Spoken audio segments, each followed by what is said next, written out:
Magbabago ang isip ni Tanggol. Ayaw na niya na maging busy kay Mayor. Bagkus gusto na niya na siya ang Mayor dahil ito ang pakiusap ng madla sa kanya.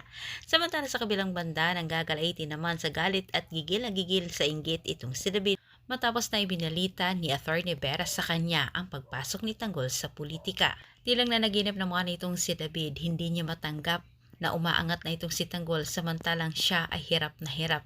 Samantala, nadiskubre na nila Miguelito na ang ibinigay ni David na dokumento ay isa itong piki. Pinag-iingat ni Atty. Vera itong si David dahil sigurado naman siya na hindi magtagal malalaman umano ni Miguelito na niloloko nila ito. Nanggigigil sa galit itong si Miguelito ngayon para kay David, agad naman niya itong pinapahanap sa kanyang mga galamay. Samantala, labis naman ang pasasalamat sa mga tao dito kay Tanggol dahil isinakripisyo umano ni Tanggol ang buhay nito para mailigtas lang ang nangangailangan. Pero ang mga tao ay nakikiusap kay Tanggol. Ayaw umano nila ito na maging busy kundi gusto umano nila ito na maging mayor.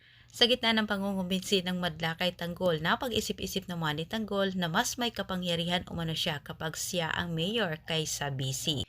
Bilang na ang mga oras ni David, pinaghahanap na siya sa mga tauhan ni Miguelito pero tilang hindi sakta ni Miguelito itong si David bagkus tilang gagawin pa niya itong kakampi laban kay Tanggol.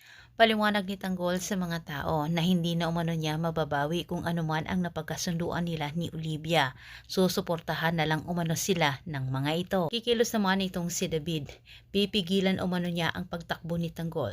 Gustong makipagkita ni David sa mga gerero dahil gusto niyang makipagtulungan sa pamilyang ito para pabagsakin umano itong si Tanggol ang pamilya nitong Montenegro. Salamat.